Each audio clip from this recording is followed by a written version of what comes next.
Muito bom dia, boa tarde, boa noite, diferente do horário que você estiver acompanhando mais um podcast aqui do Diário de Vacaria, seja muito bem-vindo, seja muito bem-vinda, é sempre uma alegria ter a sua companhia acompanhando o nosso trabalho. O podcast de hoje do Diário de Vacaria é mais uma vez, a gente traz um daqueles podcasts disruptivos, ou seja, a gente traz para você informações importantes que podem diretamente influenciar não só a sua vida, como também o negócio da sua empresa, e para isso a gente está falando hoje de um podcast, de um caderno específico que está cada vez mais ocupando espaço aqui. Estamos falando do caderno Negócios e Valores. O que esse caderno traz? Informações importantes sobre gestão de empresas e principalmente princípios que as empresas possuem. E para isso nós estamos recebendo ele, que já é uma pessoa muito conhecida na nossa cidade, tem feito um trabalho muito importante, muito bacana, com várias empresas que todos nós conhecemos, Sérgio Cavagnoli Gucci. Seja bem-vindo, meu amigo. Muito obrigado, Lucas. Obrigado ao pessoal que está nos escutando, nos assistindo. É um prazer estar aqui. O convite foi de grande expectativa no contexto de participar e procurar trazer algumas situações positivas para que as pessoas, para que as empresas enxerguem talvez coisas que a gente enxerga, a gente constata e que muitas vezes acaba passando batido no dia a dia. Sabe, Sérgio, que uma das coisas que eu fico muito feliz que a cidade tenha tido a oportunidade de te receber aqui, né? Inclusive eu faço o registro que vários empresários realmente recomendaram que a gente tivesse essa conversa pelo fato de tu ter realmente proporcionado vários insights significativos aqui na cidade, né? Através dessa recomendação que tu vem tendo entre eles. E aí eu queria te perguntar uma coisa sobre essa tua percepção no início sobre a questão até de vacaria. Como que tu enxergou a vacaria num polo geral assim de negócios? Tu sabe, Lucas, que eu sou quase vacariano, né? A vacaria quase me adotou. Eu já venho trabalhando em vacaria desde 1998. Então já sou vacariano, vamos dizer assim. Muitos amigos, muitas empresas. E nesse período todo, né, de 98 até 2025, eu vi a transformação da cidade. Antigamente, quando a gente falava em vacaria, você imaginava aquela cidade aberta, né, plana, mas que era muito característica de ter pouca indústria, de ter pouco comércio, uma cidade referência no estado, conhecido como a porteira do Rio Grande, mas que pela estrutura, pelo ponto geográfico, ela não era tão desenvolvida. E nesse período, a gente acompanhou a evolução da cidade, dos negócios da cidade. E é com grande satisfação que eu digo que Vacaria se transformou. E tem muito a crescer ainda. As empresas expandiram seus negócios, o agro se fortificou muito, e isso é positivo no contexto global de qualquer operação. Tudo nasce, né, do setor primário. E automaticamente isso vem gerando desenvolvimento. É óbvio que todas as cidades têm seus problemas. Todas as cidades têm as suas intempéries, os seus percalços. Como nas empresas acontece isso também, nada mais do que uma cidade pode ser comparada com uma empresa. Ela precisa ser gerida, ela precisa ser desenvolvida. Então, Vacaria evoluiu. Claro que quando a gente imagina algo positivo, você quer que isso aconteça rapidamente. Mas é como a vida da gente, você vai evoluindo e vai aprendendo com a tua experiência, com os teus percalços, e isso vai te gerando know-how, isso vai te gerando novos conhecimentos, vai te gerando capacidade intelectual de entender as coisas melhores. E as pessoas passam na administração da cidade, as pessoas passam pelas empresas, mas as empresas continuam e a cidade continua. Então, a gente tem que sempre buscar entregar o melhor em qualquer situação. Então, eu vejo que Vacaria, nesse período, evoluiu e estão de parabéns as pessoas que habitam Vacaria, estão de parabéns os empresários que fazem Vacaria acontecer. O poder público está de parabéns também, porque se chegamos até aqui não foi por demérito, e sim por méritos. Se você chega até um determinado ponto, aparecendo e as pessoas reconhecendo que evoluiu, você teve mais méritos do que deméritos. Então, isso é uma prerrogativa positiva para a cidade. E as pessoas de Vacaria fizeram isso acontecer automaticamente, né? Sabe, Sérgio, eu fico pensando muito. Há um tempo atrás, é claro que isso não deixa de ser uma situação de exemplo, né? Há um tempo atrás eu fui no mercado lá em Porto Alegre e eu encontrei uma bergamota descascada para vender numa prateleira. Eu fiz uma analogia que eu vi que aquele produto que saía lá da bergamoteira, ele passou por uma esteira de geração de valor até o ponto que lá no mercado era possível comprar bergamota descascada numa bandejinha sem então se preocupar com nada. E agregou muito valor, com certeza. Pode ter certeza disso. E agregou muito valor. Aí eu fico fazendo uma analogia, Vacaria é uma cidade do agro, mas eu também vejo, principalmente, hoje a gente acabou de gravar o programa agora Diário na Estrada sobre caminhoneiros, sobre empresas do segmento. Eu estou vendo que ela está expandindo em outras frentes. A gente está vendo a parte de construção civil crescendo, a gente está vendo construtoras, a gente está vendo empresas de concreto, a gente está vendo a parte de pré-moldados, ou seja, parece que a gente está passando do agro em si, da primeira etapa, para uma etapa onde a gente está começando a adicionar valor ao que a gente tem. Tu tem essa percepção? Consequência do desenvolvimento. Tudo acontece na base. O que é a base? Setor primário. Se o setor primário desenvolve, atrás do setor primário acaba vindo outras coisas. Vem a construção civil, vem as estruturas da própria cidade, a necessidade disso.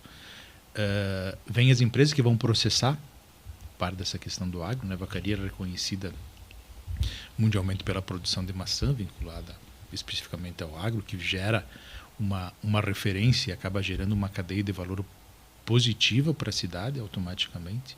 E como você falou da bergamota, a gente pode falar vergamota e bergamota, né? Vai, as duas coisas. As empresas precisam conhecer a sua cadeia de valor. Isso é muito importante para qualquer segmento. Então, como é que eu conheço a cadeia de valor da bergamota? Aonde que ela nasce? Bom, e aonde que ela nasce? Ela nasce lá pela semente gerada de uma fruta que é transformada por alguém, é plantada, é cultivada até chegar lá no consumidor final. Então, quanto mais próximo você estiver da tua cadeia de valor, mais valor você agrega. Então, isso é uma coisa interessante que a empresa precisa conhecer a sua própria cadeia de valor. E esse exemplo da bergamota, quando tu vai lá para o supermercado, não só a bergamota, o leite... A própria maçã, a gente vai lá, tem embaladinha, maçã desidratada, maçã, tem variáveis diversas. Ou seja, aonde que começa a cadeia da maçã? Começa na tecnologia de se produzir uma maçã com uma pressão positiva, com uma coloração que o consumidor compra pela cor da maçã e automaticamente pelo sabor. Tudo isso tem cadeia de valor agregado. Ou seja, o produtor que produz a maçã, a geração de recursos que esse produtor vai gerar na remuneração da mão de obra, que vai gerar nos empregos secundários provindo disso, isso vai gerando cadeia de valor. Quando a gente começou essa conversa, eu estava te contando que a ideia do podcast é a gente fazer uma associação entre negócios e valores. Eu particularmente, vejo que essa analogia ela é meio que inerente quando a gente pensa em crescimento, etc. e tal, meio que um requisito. Quando a gente fica pensando na questão de profissionalização das empresas que fazem parte da região aqui de Vacaria, eu vejo muito aqueles valores que fazem conexão, por exemplo, o meu avô fundou essa empresa, meu pai tocou e agora eu que tenho que dar continuidade nesse processo. Da mesma maneira, Sérgio, que eu vejo como é que eu vou dizer assim, aquela pessoa que decidiu já nem fazer uma associação e já ir, digamos que para um capital aberto, ou já colocar fazer a venda da empresa, uma fusão com outras empresas que uma completa a outra, fazendo uma cadeia mais ampla. Como que tu enxerga essa questão da profissionalização do tipo de receber uma abertura para que pessoas de fora venham e consigam criar denominadores nesses dois polos? Para quem estuda um pouquinho do mundo empresarial, vai concordar comigo que todas as empresas nasceram de uma família. Todas, sem exceção. A gestão familiar era uma gestão que evoluiu, e nós temos empresas centenárias hoje. Não são muitas, mas nós temos empresas centenárias. E essas empresas, elas passaram por esses processos de gestão familiar, se profissionalizando, ou fazendo aquela questão da sucessão familiar. Mas para tu fazer sucessão familiar, primeiro você precisa ter a vontade de fazer uma sucessão familiar. Para fazer essa sucessão familiar, você precisa gerar profissionalização. A questão de você colocar profissionais trabalhando no teu negócio, isso te abre horizontes novos. Eu costumo usar um exemplo quando a gente trabalha com os alunos, tanto de pós-graduação, de mestrado, doutorado, que a gente acaba recebendo ensinamentos dos nossos pais sobre atividades diárias. E a gente acaba tomando aquilo ali muitas vezes como verdade. E as verdades, elas sempre podem ser contestadas. Então, se você aprendeu a assar um frango de uma maneira, eu uso esse exemplo da mãe que ensinou a filha a assar um frango. Então, a mãe, você pega assim, essa é a receita, você põe o frango lá e você assa. Passou-se um tempo e ela continuou fazendo da mesma forma. Dava certo, dava certo. Chegou numa certa altura, ela teve que trocar o forno onde ela assava o frango. A tecnologia do forno avançou, certo? E ficaram mais compactos. Mas ela sempre comprava o frango no mesmo peso, na mesma estrutura, e ela assava. Quando ela começou a usar o novo forno, o frango não entrava. E aí?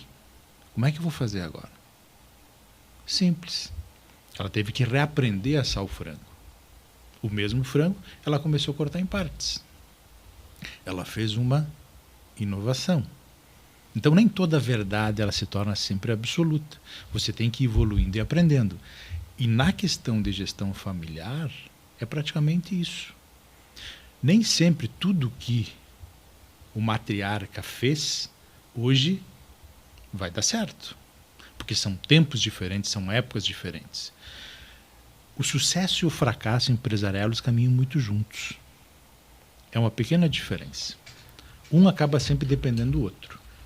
Então, essa evolução da profissionalização, ela é fundamental para qualquer negócio. Você tem que se reinventar. Você tem que olhar os acertos, você tem que valorizar os acertos e você tem que corrigir os teus erros. E para corrigir esses erros, as verdades têm que ser questionadas. E muitas vezes elas estão nessa janela que para alguns são valores, né? Meu pai sempre fazia assim, meu avô sempre fazia assim, né? E aí vem aquela questão toda que a gente coloca de negócios versus os valores, né? Não necessariamente versus, né? Mas uma construção toda.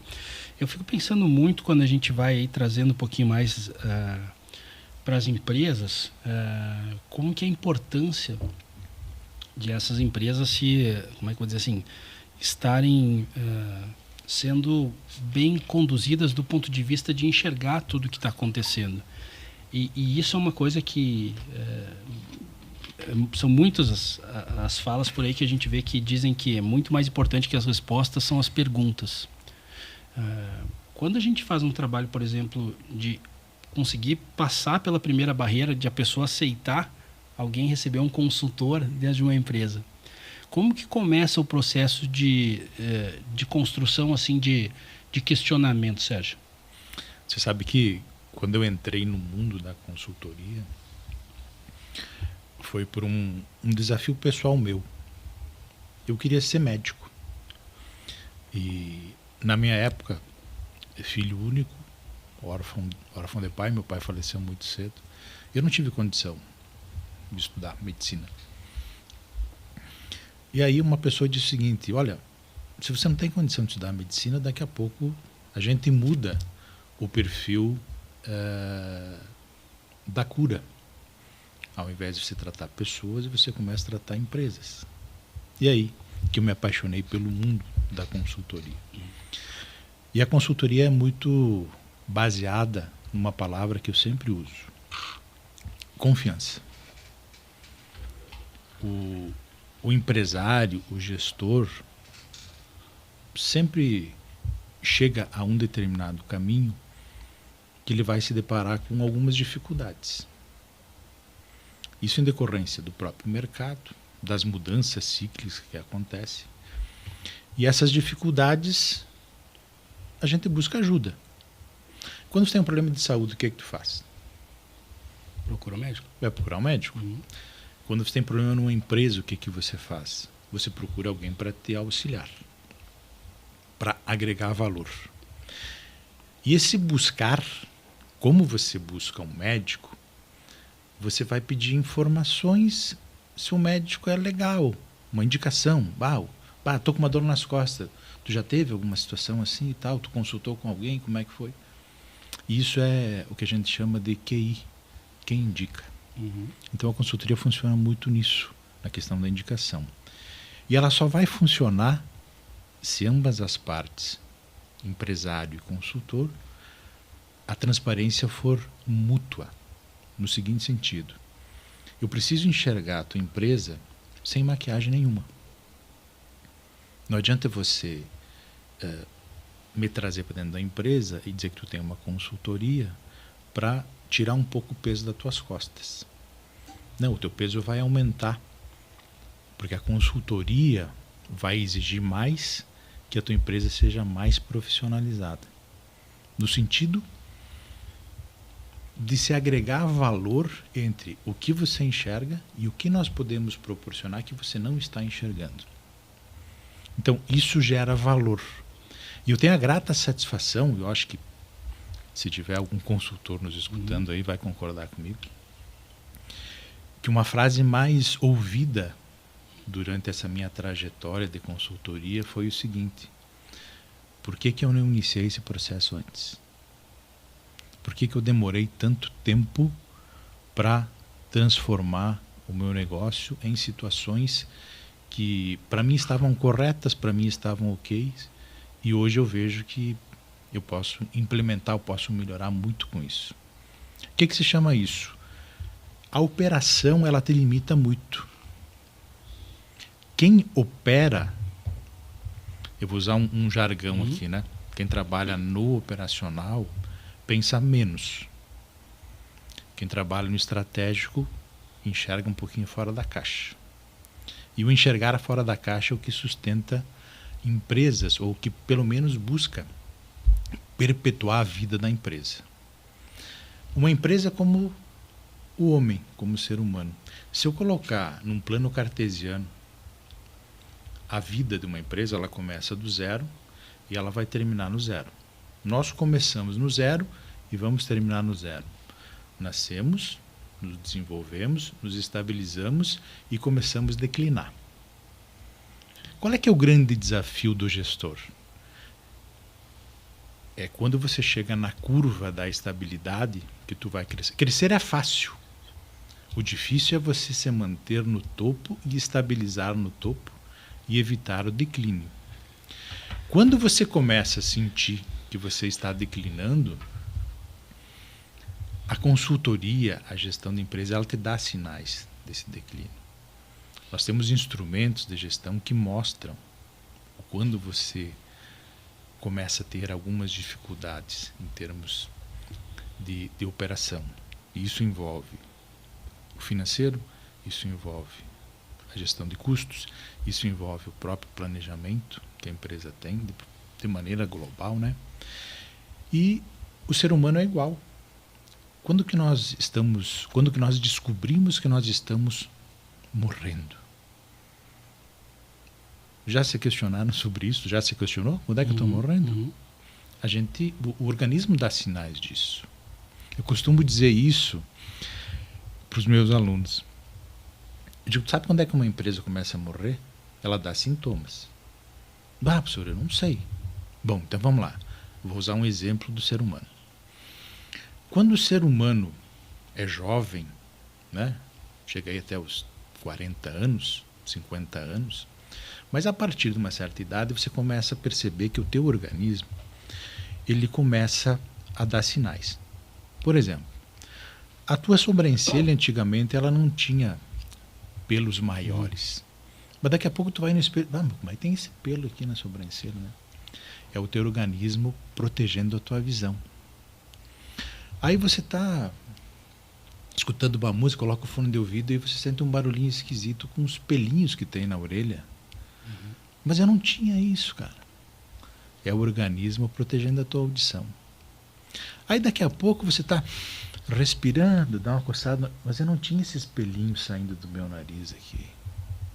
É o organismo protegendo o teu pulmão na respiração. Isso significa o quê? Que nós estamos perdendo vitalidade.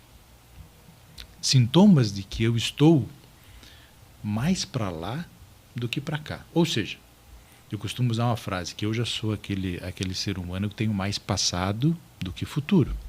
Eu já vivi mais do que vou viver. E o organismo está me mostrando isso. Então, se eu consigo identificar isso em mim, as empresas precisam identificar isso nelas mesmas.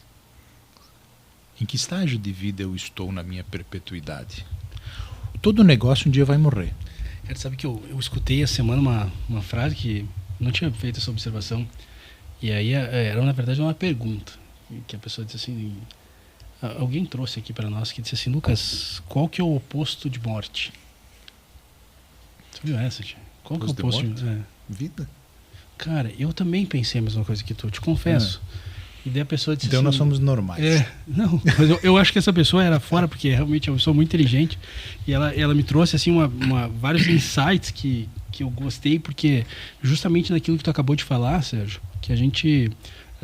toda vez que a gente recebe um consultor, na minha percepção pelo menos, a gente tem uma oportunidade incrível de descobrir diversos insights que a gente não tinha. E por mais que tu fosse uma pessoa assim, ó, totalmente identificada com a empresa, identificada com princípios corretos, né? O teu precisava daquele combustível. E daí a pessoa disse assim, não, Lucas, o oposto de morte é nascimento. Tem lógica. A vida é o que acontece entre o teu nascimento e a tua morte. E aí eu fiquei pensando nesse insight, que era justamente o processo que está em andamento quando a gente está passando pelas coisas que a gente está passando. E aí, justamente, tu falaste quando que a gente percebe que a empresa está morrendo. Eu acho que por muito tempo a gente falou muito em missão, em visão, em valores, mas chegou um momento que veio o próprio pessoal lá de São Francisco, aquela turma que vive, né, encontrando inovação no processo, ela pegou e chegou e disse assim, ó, é hora de falar de propósito. E daí vem o Steve Jobs, depois me fugiu o nome agora lá, um outro professor que acabou fazendo lá o Golden Circle lá e acabou dizendo que a gente precisa estar muito alinhado com aquilo que é o propósito. Quando o propósito deixa de existir, todo ao redor começa a perder um pouco de sentido.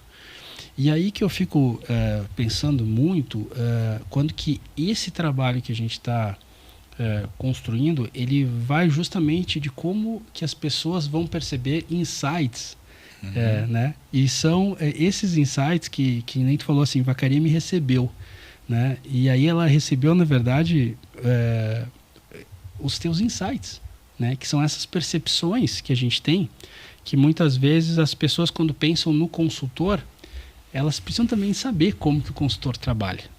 Tu acha que as pessoas sabem como que o consultor trabalha? Só depois que conhece o consultor e vê o trabalho que é possível se fazer. E cada consultor consultor tem uma filosofia de trabalho, né? Então isso é uma percepção que parte do sentido da vontade. De nada adianta você ter alguém ao teu lado se você não tiver alinhado com as linhas de pensamento. Porque não adianta eu puxar por um lado e puxar por outro. Nós vamos fazer um cabo de guerra aqui. Por isso que é a questão da confiança, da autoconfiança. Confiar nas decisões tomadas em conjunto. Porque a gente não impõe nada. A gente mostra possibilidades, caminhos alternativos. Isso a gente chama poder de convencimento. Eu não imponho nada, eu convenço que aquele é o melhor caminho, que aquela é a melhor estratégia. É assim que funciona a base da autoconfiança, pelo poder de convencimento. Só para não perder o gancho, quando um cliente dessa consultoria, Sérgio, ele tem um insight, esse é o pagamento do consultor? É gratificante, sem sombra de dúvidas. Significa o quê? Que estamos construindo algo. Algo que não foi construído por ele, que talvez não tenha sido construído por mim, mas que ambos, debatendo, analisando, discutindo, provendo o que nós vamos fazer para nos manter na perpetuidade, os insights acabam ocorrendo ao natural. Cara, eu te confesso que eu sou uma pessoa que me motiva por isso, pela oportunidade que a gente tem de receber cada pecinha de um quebra-cabeça que faz parte do nosso projeto de vida e entender como tudo aquilo vai se encaixando. É uma realização minha, né? Eu brinco sempre, falo para as pessoas aqui duas situações, Sérgio, que eu quero compartilhar contigo. A primeira delas, se eu não me engano, quem me trouxe ela foi o Cortella, que ele... Mário Sérgio. Tive a oportunidade de estar com ele lá em São Paulo, quando eu morava lá, e uma delas foi falando de um doce. Não sei se tu já teve essa oportunidade de fazer essa analogia, e eu conto para todo mundo que depois que a gente sabe dessa história, tu nunca mais come esse doce sem lembrar disso. Que é o famoso doce do pé de moleque, né? Toda vez que... Não sei se tu conhece a história do pé de moleque, vou te contar. O pé de moleque é o seguinte, o doce nasce, na verdade, lá de Minas, e aí as doceiras colocavam o doce, depois de tirar ele da panela, na janela. Para esfriar. É. E aí a molecada passa pela janela e vai tirar um doce. Roubada a doceira o doce. Só que quando ele pega o doce está grudado na forma. E daí derruba todos os outros. E daí grita a doceira da janela. Pra que roubar? Pede, moleque. As analogias, né? E aí nasce o pé de moleque. E aí depois que tu começa a enxergar, todo mundo lembrou do doce pensando num pé de moleque. Enquanto que na verdade não. É do verbo pedir. Pede, moleque. Pede o doce que eu te dou. Não precisa derrubar minha bandeja inteira. Só para complementar, tá falando da história dessa questão do trocadilho, né, da interpretação, é que nem aquela frase famosa, né? A gente interpreta e escuta e sempre aprendeu de que quem tem boca vai a Roma. Na verdade, quem tem boca vai a Roma, o né? verbo vaiar, é verdade. Que na época era o Império Romano, né? Exatamente, né? E então, esses insights que são traduzidos nesses pequenos, né, como é que assim, ditos populares, eles revelam literalmente na prática como que esse trabalho pode gerar muito valor. Porque a gente vive tempos onde a transformação ela acontece com uma frequência muito alta e se manter competitivo, para mim é o famoso... Desafio. É um desafio. É a famosa lógica do paraquedas, né? A cabeça funciona quando ela está aberta. Se tu deixar o paraquedas fechado na mochila, tu vai cair no chão. Você sabe que dos grandes receios que eu tenho como profissional e como pessoa que faz parte das decisões das empresas, principalmente das questões estratégicas, é que a evolução é tão grande que a gente se sente algumas vezes num universo onde que você precisa encontrar alternativas e soluções que muitas vezes te colocam em espreitas situações. E agora? Como é que vamos arrumar uma alternativa para solucionar esse problema? Bom, eu não consigo resolver isso hoje, mas eu vou maturar esse negócio para nós resolver em conjunto. E aí, nada é impossível em termos de empresas, em termos de gestão. Você sempre vai ter alguma alternativa, desde que você tenha uma palavrinha mágica chamada vontade. Se você tiver vontade, se você tiver desejo que aquilo aconteça, a gente consegue resolver, sem problema nenhum. Tudo é plausível de solução. O único problema, ou a única solução que nós não conseguimos até hoje desvendar, que todo mundo sabe que vai acontecer um dia, é o que você falou antes: a morte. Mas até lá a gente tem que aproveitar a oportunidade que a gente tem todos os dias quando descobre que tem um dia pela frente, né? Antes de abrir o olho, a gente já sabe que a gente ganhou, né? Vamos perpetuar a vida. Voltando à questão do ser humano, as pessoas acabaram se conscientizando que é necessário ter uma qualidade de vida melhor, porque a expectativa de vida aumentou. E nas empresas, eu poderia pensar da mesma forma. Como é que eu vou aumentar a minha vida empresarial? Como é que eu vou aumentar a minha perpetuidade? Eu gosto muito dessa frase, né? Uhum. A questão da perpetuidade. Como é que eu aumento ela? Qual é que é a receita de sucesso para isso? Não existe uma receita pronta. Existem desafios a serem, não vou dizer completados, mas desafios a serem trabalhados. Tudo que você tem em termos de dificuldade, ela pode ser considerada, a dificuldade ela pode ser considerada um desafio, que você tem que romper essa dificuldade, aprender com essa dificuldade, e aí você cria o quê? Starts. Você cria conhecimentos novos que você não tinha há 2 semanas atrás ou 3 semanas atrás, porque a coisa é muito cíclica, ela evolui muito rápido.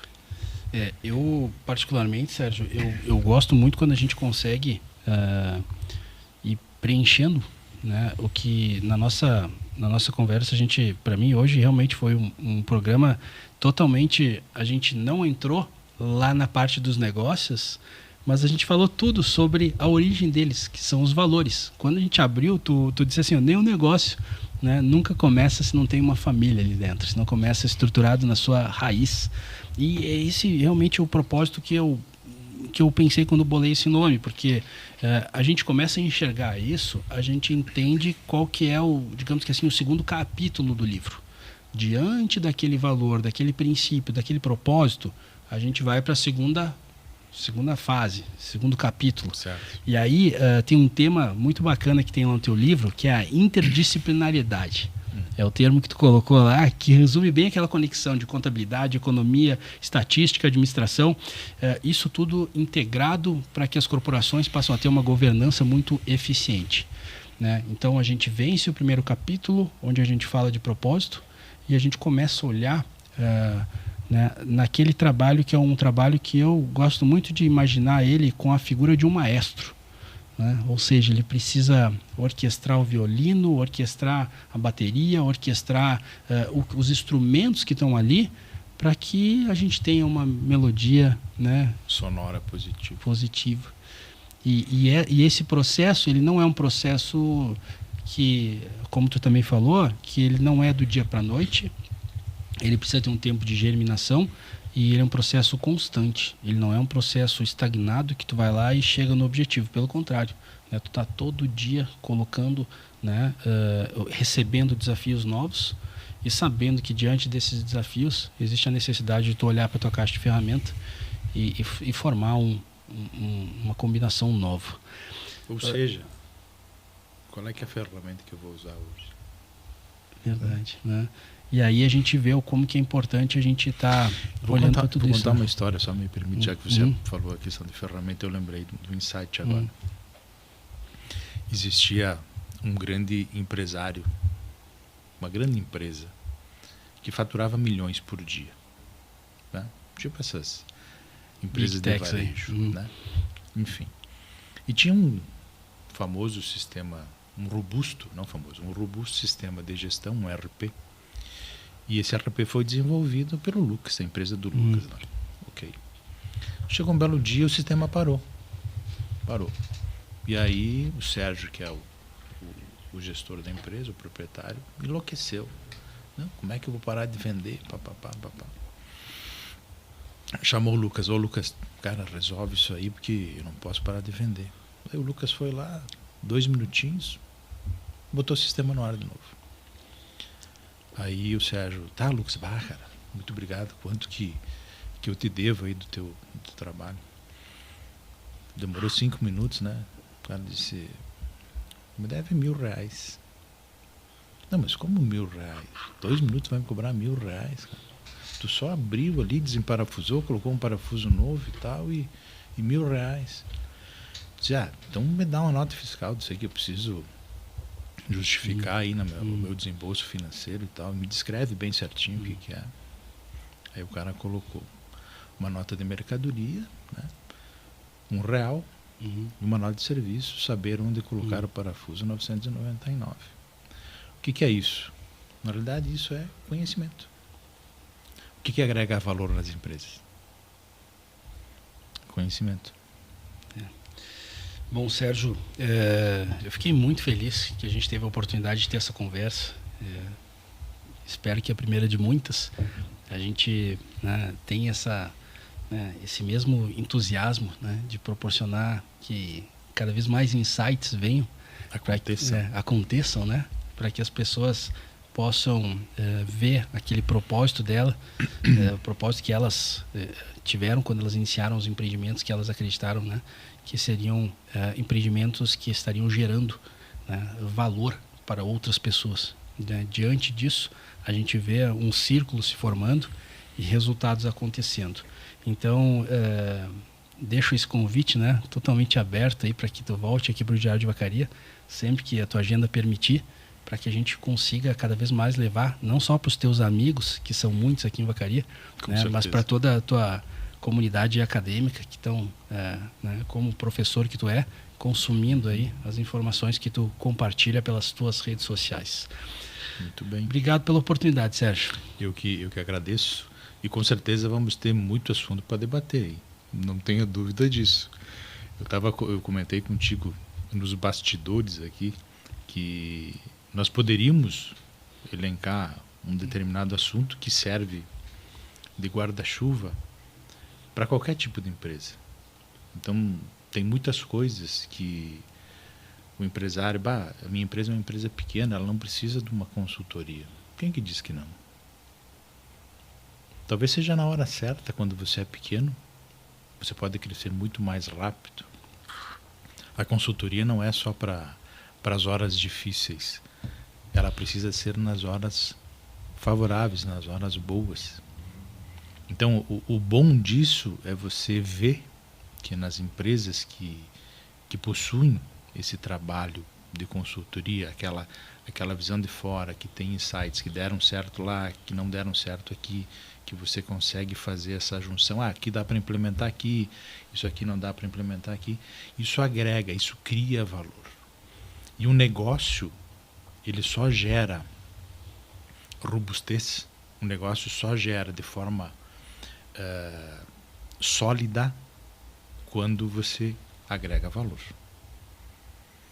Com certeza. Então, a consultoria, ela não pode ser vista como algo fora da empresa.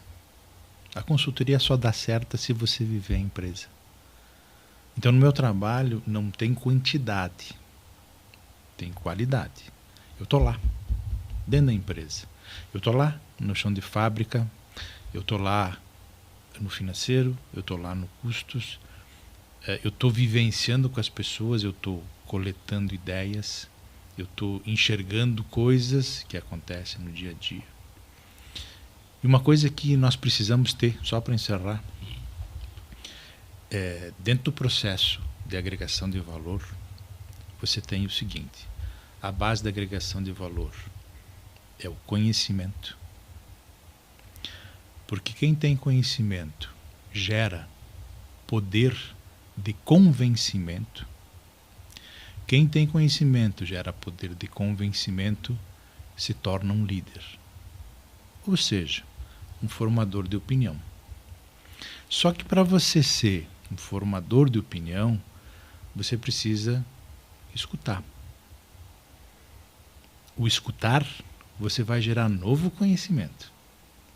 Você vai gerar um novo poder de convencimento. E você vai continuar liderando. O bom gestor é esse. É que usa essas 4 bases para fazer o seu negócio perpetuar e continuar gerando valor. Que bom. Bom, pessoal, vocês já perceberam aí que chegaram até esse ponto do nosso podcast, que temos pela frente aí uma oportunidade incrível de, aqui através do nosso canal, receber diversos insights. É isso que a gente pode falar, né? Porque são esses insights que fazem amanhã o seu dia começar de uma maneira, né, um pouco mais inspiradora. Ou seja, você vai olhar para alguma situação que você está vivenciando e ter algo a mais a perceber que pode proporcionar uma solução importante aí no seu dia a dia. Gostaria de lhe agradecer pela oportunidade de estar aqui na nossa audiência, né, fazer parte desse grupo que está ajudando o Diário de Vacaria a se tornar um veículo de comunicação cada vez maior aqui nos campos de cima da serra, espalhando aí por todo o nosso Brasil o nosso conteúdo. Obrigado por isso, continue acompanhando o Diário de Vacaria. A qualquer momento a gente está de volta trazendo mais informações sobre o que é relevante aqui para a nossa região dos campos de cima da serra. Valeu, pessoal, obrigado por isso. Até o próximo. Valeu!